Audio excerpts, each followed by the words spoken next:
Bismillah ar-Rahman ar-Rahim, salam alaikum wa rahmatullahi ta'ala wa barakatuhu. Que la paix soit avec vous, où que vous soyez, qui que vous soyez, soyez bénis, soyez heureux. J'espère de tout mon cœur une prosternité pour vous, pour vos enfants et vos arrière-enfants, en admettant que la vie est encore en cours. Je vous avais parlé de Al-Masih, Ad-Dajjal, le faux Messie, et nous avons vu ensemble pourquoi il s'appelle El-Messie, qu'est-ce que veut dire le mot Messie en arabe. El-Messie, comme je vais le répéter, c'est celui qui passe la main. Yamsahu, on dit Yamsah Tawila, Yamsah, Yamsah, Al-Masah. Al-Masah, c'est il va essuyer avec sa main tout ce qui est problématique sur la peau, par exemple d'un lépreux ou un non-voyant à qui il va rendre la vue. Et ça, ce n'est pas pour tout le monde, c'était des miracles bien précis pour quelques gens, pour ce peuple-là qui était en ce moment-là à Al-Quds, à Jérusalem, et donc il voulait les tuer puisqu'il s'est enfui avec Marie, c'est Marie qui l'a pris et il a grandi à Nazareth, c'est pour ça qu'on l'appelle Jésus de Nazareth. Ce qui m'a fait rigoler, c'est des petits commentaires qui ont surgi de nulle part quand j'ai parlé de Jésus qui va revenir. Donc il y en a plein qui sont revenus, ah oui, Jésus le Sauveur, Jésus le machin, Jésus le Seigneur Tout-Puissant qui va revenir et sauver les ex-musulmans. Donc en fait, bon, ils ont tout de suite effacé le truc parce qu'ils ont compris que ça ne va pas aller. Mais comme dirait mon ami Hervé, je ne vais pas répondre à tout le monde, mais il y a des choses qu'il faudrait remettre en place. Jésus est un prophète comme tout le monde. Pourquoi ? C'est simple. Jésus ne peut pas être le fils de Dieu. Dieu ne peut pas avoir d'enfant pour la simple raison qu'avoir un enfant nécessite un rapport sexuel. C'est clair, c'est net et c'est très précis. Scientifiquement prouvé, un oiseau ne peut pas avoir un œuf où il y a un oisillon si l'œuf n'est pas fécondé. L'œuf sera là, oui, mais il ne sera pas fécondé. Si par exemple le masculin, qui est animal ou humain, a ce qu'on appelle les graines, le spermatozoïde qui va féconder et qui les sort dans la nature, il n'y aura pas d'enfants, il n'y aura pas de bébés animaux, il n'y aura rien du tout. Donc il faut absolument avoir deux choses essentielles, c'est l'ovaire et l'animal spermatozoïde qui va féconder cet ovaire et donner naissance à un fœtus, peu importe, humain, animal, oiseau, rampant, même les saumons, aussi les poissons n'ont pas de rapport sexuel, ils se frottent et donc quand l'œuf sort, le poisson sort aussi son sperme et donc l'œuf va être fécondé. Il n'y a pas de rapport sexuel avec le poisson. Le poisson ne le fait pas. Donc pour avoir un être humain, il faut avoir une compagne. Or, un créateur ne peut pas avoir comme compagne une humaine. Mais il voulait vous montrer sa force et sa puissance, comme quoi il peut créer quelqu'un de rien du tout. Et ce quelqu'un, ça sera un être humain, puisque Jésus lui-même le dit. Moi et ma mère, nous marchons dans les marchés. Nous marchons dans... Enfin, je traduis, hein. C'est pas, je traduis seulement le mot à mot. Nous marchons dans les marchés. Namshi fil aswaq wa na'kulu, et il mange. Et quand il mange, il y a absolument défécation et il y a aussi l'urine. Donc un fils de Dieu ou un Dieu ne peut pas uriner. C'est fait pour un être humain qui n'est pas complet, qui n'est pas... Voilà. Après, est-ce que les gens ont compris ça? Je ne suis pas là pour leur démentir leurs croyances, mais dans notre Coran, il dit c'est la chose la plus grave qui puisse y arriver. Même si tu viens avec une tonne, une montagne de péchés, elles seront pardonnées et Dieu peut prendre sur lui Astaghfirullah al-Azim, ce n'est pas une image que je donne à Dieu, mais il peut prendre à son compte, à lui, astaghfirullah, j'utilise des mots qui ne sont pas appropriés pour Allah, mais il peut payer les autres en récompense pour te sauver toi. Sauf une seule chose, que tu lui associes quelqu'un, ou tu lui associes un fils. C'est un mot. Vous n'avez pas l'idée de la grandeur du mot qui sort de leur bouche quand ils disent que Dieu a un enfant. Mais ce n'est pas notre sujet. Notre sujet, c'est Al-Masih Ad-Dajjal. Pourquoi personne ne pourra le battre? Il n'y aura que Jésus. D'accord. Alors Jésus n'est pas un être humain comme les autres. Il a été créé sans papa. Donc en fait, Allah, il a dit à un spermatozoïde, soit. Comme il a dit à un être humain, soit. Comme il a dit au monde, soit. Et la lumière fut. C'est un ordre, un bruit, une vibration. Bien. Nous savons que le bruit, les odeurs et les vibrations sont mortels pour l'être humain. Ils ont fabriqué des bombes chimiques, et ils sont en train de les fabriquer, qui sont d'une puanteur tuante. Tuante. Des bombes qui tuent des êtres humains avec juste les odeurs qu'ils choisissent eux. Ce sont des odeurs. Alors, qu'est-ce qu'une odeur? C'est des molécules, en fait. L'odeur, c'est pas que de la fumée. On dit par exemple, oh là, l'odeur du barbecue parce qu'il y a de la fumée. Non, non. Les odeurs peuvent être, ce sont des molécules, comme une rose dégage une odeur, un arbre dégage une odeur, une fleur, une herbe aromatique qui dégage et tant qu'elle dégage l'odeur, tant qu'on la sent à la maison, donc en fait, même pour les peintures sur les murs chez vous, il dégage des petites molécules qui peut-être, à fur et à mesure du temps, n'ont plus d'odeur, mais ils existent toujours et ils sont néfastes pour l'être humain. C'est pour ça que la chaux est recommandée pour la peinture. Regardez, on saute de sujet à sujet. Pourquoi? Parce que tous les sujets, en fait, forment un seul mot, la vie. La vie. Cette vie-là qui va finir. Donc Jésus, revenant à Jésus, c'est le seul qui va comprendre comment ce Messie, faux Messie, bouge. Aucun être humain ne pourra, aucun être humain doté d'un corps physiquement présent ne pourra le combattre parce qu'il combat avec autre chose. Il combat avec des choses qui existent maintenant, comme par exemple, je vous dirais, l'électricité. Est-ce qu'il y a quelqu'un d'entre vous qui a un jour tenu de l'électricité dans sa main et qui l'a vu comme étant un objet? Non. Est-ce qu'il pourra? Non. Fais ce que tu as à faire. Démons-moi, porte plainte, mets à une échelle et monte, vas-y, commence à peindre le ciel si tu veux. Fais ce que tu veux. Fais ce que tu veux, tu ne pourras jamais toucher ou alors apporter de l'électricité visible.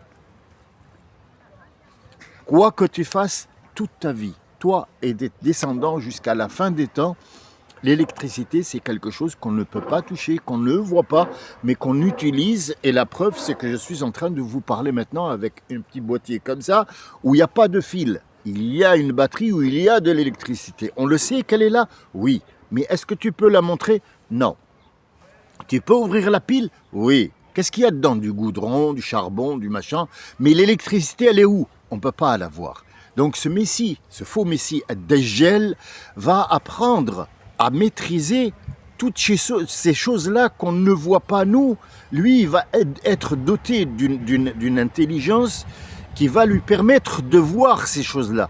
Et il va vous combattre, vous. Alors ne croyez pas que le Messie Ad-Dajjal, le faux Messie, l'Antéchrist, qui va sortir à la fin des temps, va sortir pour 15 milliards de personnes. Ce qu'il faut être raisonnable, c'est qu'il y aura des guerres. Ça, c'est un des signes qui va apparaître, qui qui est déjà apparu, il va y avoir beaucoup de meurtres. Notre prophète nous dit, il arrivera un temps où tellement il y aura des meurtres et des génocides que les gens, quand ils passent, ils tuent quelqu'un, il ne sait pas pourquoi il l'a tué, c'est par instinct. Il passe à côté de quelqu'un, il le tue par pulsion, et c'est ce qu'on voit maintenant, ça commence. On en a peut-être un, mais un, c'est déjà beaucoup. Donc en fait, ces signes-là sont apparus, et il faut savoir que la population va diminuer. Comment, je ne sais pas.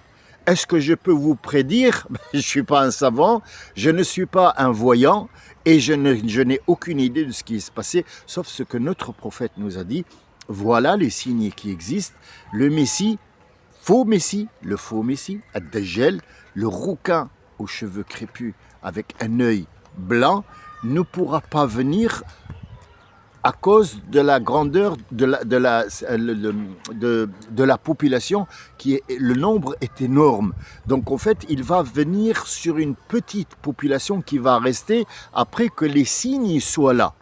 Et quand il sera là, personne d'entre nous physiquement, si on est là bien sûr, ne pourra le combattre physiquement avec une épée ou avec même des balles, puisque cette personne-là, comme je vous l'ai dit, et je le répète encore une fois, il utilise des technologies qu'il connaît lui, il est doté de ce savoir-là, il a été créé seul. Pourquoi il va combattre Jésus? Parce que Jésus a été créé sans papa. L'autre, il va être créé d'une certaine matière, mais issu d'un père et d'une mère, mais qui va avoir des gènes le concernant lui seulement. Aucune personne à côté de lui ne pourra utiliser ce que lui utilise. Il faut le savoir. Deuxièmement, nous savons qui va le suivre. Ils seront 70 000 juifs et le reste, ça sera des Turcs. C'est ce que notre prophète nous a dit. Alors, est-ce que je parle des Turcs en Turquie? Je n'ai pas dit ça. Moi, j'ai traduit juste ce que j'ai sous les yeux. C'est un truc qui est approuvé par 4 personnes. Donc, je le prends comme étant véridique. Mais est-ce que le prophète, quand il a dit Turc, il parle de la Turquie? Est-ce qu'elle s'appelait la Turquie à cette époque-là? Non. Ces Turcs sont venus au prophète, alayhi salatu wassalam. Nous avons la preuve qu'ils sont venus, parce qu'ils sont venus pour demander qu'est-ce que c'est que cette religion que tu nous apportes. Il a dit cette religion-là, qui nous apporte, c'est Dieu, tatati, tatata. Et ils ont posé une question. Une question. Cette question, tout le monde la connaît, lui a dit: qui t'a dit d'enlever les moustaches et de laisser la barbe? Il lui a dit: c'est mon Dieu qui m'a dit. Pourquoi?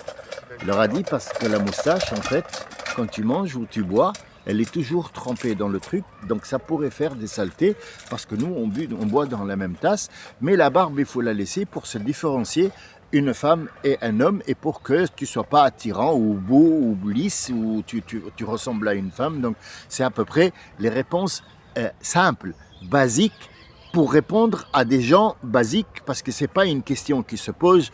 Ils lui ont dit: nous, on est prêt à rentrer dans votre truc là, que tu appelles islam, on est prêt à te reconnaître, sauf que nous, notre roi nous a dit de laisser les moustaches et d'enlever la barbe, parce que la moustache, ça fait de nous des hommes. Donc le prophète a un petit peu souri, quelque part, il leur a donné une réponse qui est à la hauteur de leurs questions. Mais est-ce que c'est vrai que les moustaches, parce qu'il y a des gens qui ont des moustaches mais qui sont propres ou qui boivent tout seuls dans un verre, mais le problème c'est pas ça, c'est que effectivement les poils, que ça soit ici ou là ou en bas, ça pourrait faire des microbes, ça pourrait faire attirer aussi des odeurs et ainsi de suite. Après, si on est propre, je peux rien dire, mais la plupart des scientifiques pourraient te dire que le poil est vraiment si vous voulez, quelque chose qui peut effectivement être tenir les saletés. Chaque pore de notre corps, il y a des petits pores où il y a un petit poil. Et pour parler des poils, regardez, je parle de tout dans un seul sujet de conversation, mais malheureusement tout est lié en fait. Le nombre de poils chez la dame et chez l'enfant et chez l'homme, ce sont les mêmes nombres. Nous avons le même nombre de poils, sauf que chez l'homme, les hormones les font plus denses, plus visibles que chez les femmes. Et les femmes, leurs hormones féminines font en sorte que ce soit des duvets. Donc ils ont le même nombre de poils, que ce soit un bébé, que ce soit une femme, que ce soit un homme. Sauf que les hommes, c'est plus tense, c'est plus piquant, c'est plus visible. Donc ça pourrait effectivement avoir des petites, rassembler des petits, il faut s'en occuper. Une barbe comme ça ou des cheveux, il faut toujours les laver parce que ils sont huileux et ils pourraient être néfastes pour la santé. C'est ce que les docteurs disent. Isa, c'est le seul qui peut combattre le faux messie. Et il va le trancher en deux, comme il a tranché quelqu'un. Qu'est-ce qu'on sait sur lui? Qu'est-ce que le prophète nous dit? Il nous dit que cette personne va utiliser l'illusion, va utiliser les choses que nous ne voyons pas, je viens de le dire tout à l'heure, et il va être emporté, lui et ses adeptes, sur l'eau, à qui il va donner des ordres, et l'eau va devenir une plateforme qui peut le transporter d'endroit en endroit. Le temps où il viendra, ce sont 4 jours seulement. 4 jours seulement. Sauf que ces 4 jours-là, notre prophète, il dit un jour, ça sera comme un jour, donc 24 heures. Le deuxième jour sera comme un an. Le troisième jour sera comme un siècle. Et le 4e jour, ça sera comme 10 siècles. Ça, c'est une vérité qui est arrivée. Il y en a d'autres, des vérités, qui disent que un jour, c'est un jour, le deuxième, c'est comme 2 semaines, le troisième, c'est comme un mois, et le 4e, comme un an. Alors, celui qui est le plus juste, c'est le dernier qui nous est arrivé après avoir revu la métaphore. Donc, un jour nous semblera, le premier jour nous semblera comme le premier jour, 24 heures. Le deuxième jour sera comme 2 semaines. Il est plus acceptable dans la tête d'un être humain que ça soit 2 semaines que 1 an.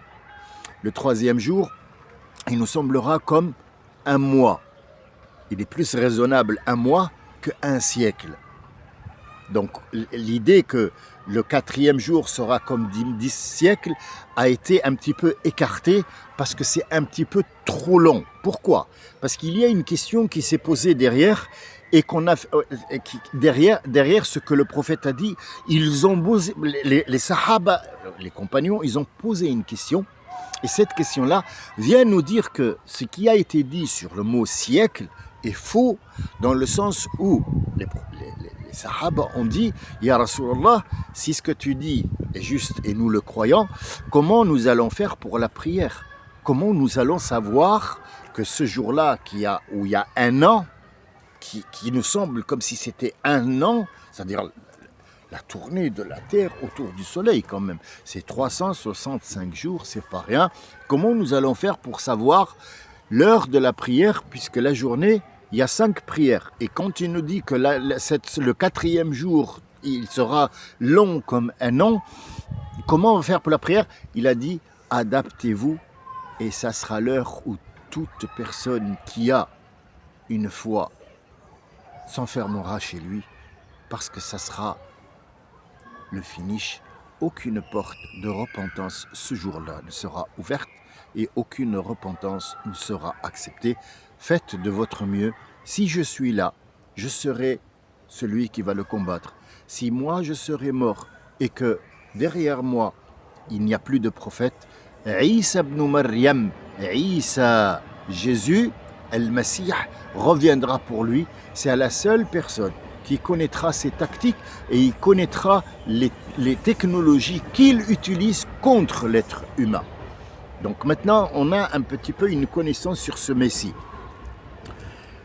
Avant de passer pour vous donner ce que moi je sais sur les trucs, je ne suis pas en train de vous donner des leçons. Je ne suis pas en train de prêcher. Je ne suis pas un imam. Je ne suis pas un savant. Je suis en train de partager avec vous des informations que j'ai qui sont conformes à ce que j'ai devant moi qui s'appelle le Coran. Donc en fait, je ne peux pas non plus vous donner en description toutes les ayats que j'utilise parce que c'est tout un livre. Mais c'est à vous d'aller chercher ça et vous allez les trouver très facilement. Hier, je vous avais dit, je vais vous donner une description pour aller chercher, pour voir un petit peu l'eau. Vous n'avez pas besoin de moi et de ma prescription. Vous êtes toujours sur Internet, donc vous pouvez aller voir, taper l'intelligence de l'eau, la force de l'eau, qu'est-ce qu'on sait sur l'eau, et vous allez voir, il y a 50 millions de programmes concernant l'eau qui vont vous informer sur ça. Et après ça, vous allez vous faire votre propre idée. Mais ce que nous savons sur les signes, moi je vous l'ai dit comme c'est. Nous avons parlé de l'Antéchrist. Alors, de la venue de Mohammed, de la mort de Mohammed, il nous reste 7. Avant de parler des 7, il y a soi-disant apparemment un signe de la fin des temps, comme quoi il y a un Mehdi qui va venir. Il faut d'abord déjà comprendre qu'est-ce que c'est Mehdi. On en a parlé. Je le redis, c'est pas grave parce que peut-être des gens n'ont pas vu cet enregistrement. Le Mehdi en arabe littéraire, El-Mehdi, c'est celui à qui on a montré le chemin. El-Mehdi, c'est un verbe conjugué au passé. C'est quelqu'un à qui on a montré le chemin. Tu te retrouves devant un policier ou un être humain devant toi, tu lui dis excuse-moi, ehdini tariq s'il te plaît pour la mosquée. Ça veut dire montre-moi le chemin pour la mosquée. Il va te dire il est là-bas, il est là. Donc cette personne, Al-Hadi, c'est le policier.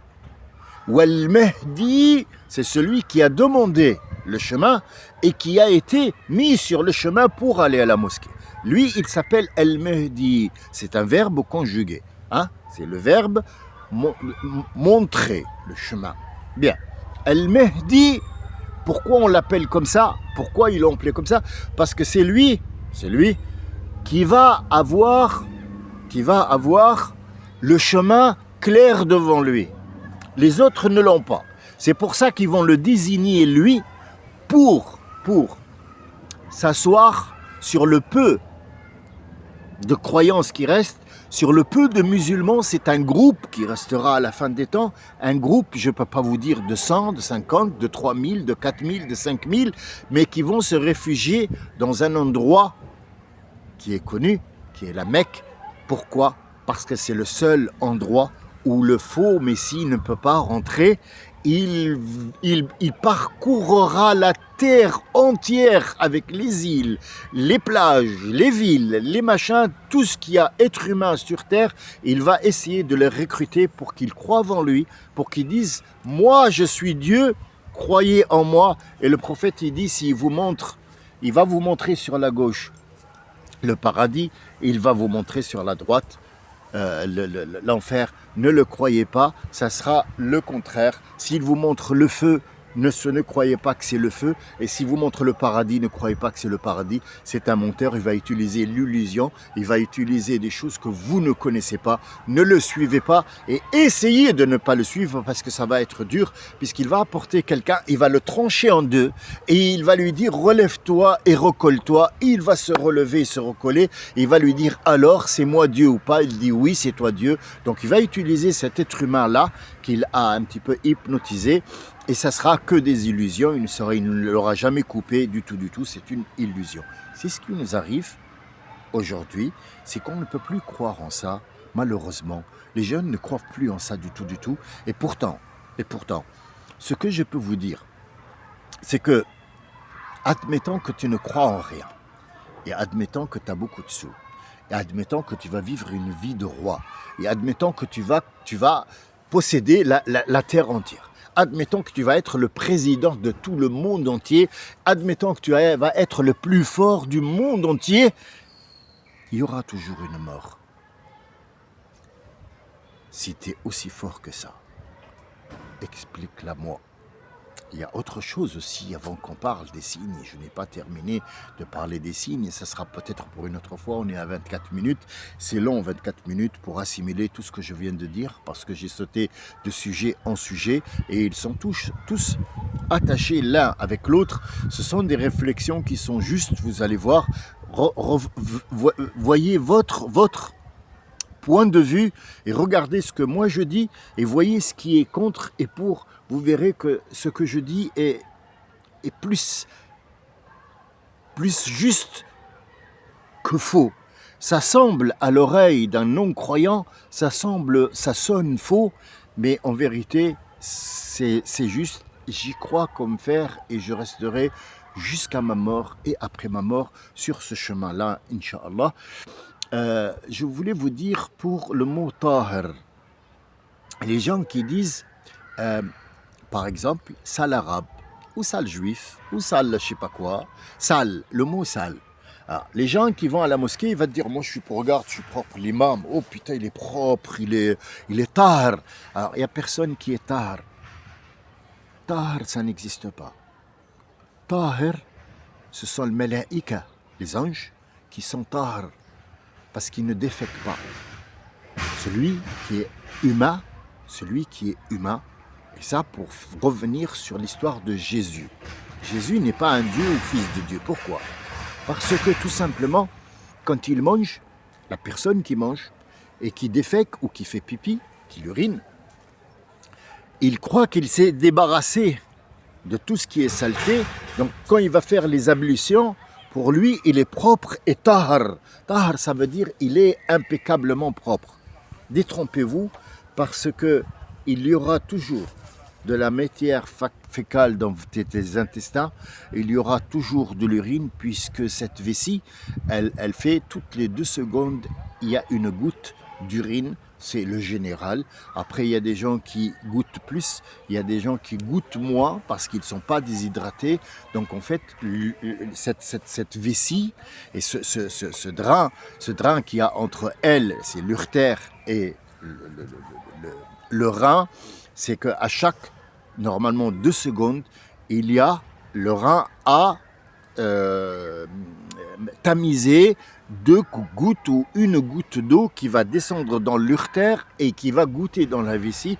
Donc toujours tu auras dans la vessie de l'urine et toujours tu auras dans l'estomac des matières fécales. Ce qui fait de toi que tu n'es pas tahir, mais mutatahhir. C'est pour ça que le mot change. Quand Rabbi subhanahu wa ta'ala il parle des gens, il ne dit pas at-tahirun, il dit al-mutatahhirun. Ça veut dire ceux qui enlèvent la plupart des saletés. Il reste toujours de la matière fécale dans les estomacs, il restera toujours de l'odeur quelque part, il restera toujours des matières que l'oreille fabrique, que l'œil fabrique, que le derrière fabrique, que le ventre fabrique, que le corps et les cheveux fabriquent cette huile qui sort, qui rassemble tous les microbes. Et donc en fait, on n'est jamais tard à 100%. Je vous remercie de votre écoute. Je vous dis à bientôt. Inch'Allah, nous terminons les 7 autres signes de la fin des temps. J'espère que je n'ai pas été long, je n'ai pas été dispersé, je ne le crois pas. Si vous suivez attentivement, vous saurez que tout est attaché, tout est lié, que la mort nous sépare, Inch'Allah, pour directement le paradis. Je vous souhaite une longue vie avant, pleine de bonheur à vous et à vos enfants. Salam alaikum wa rahmatullahi wa barakatuh.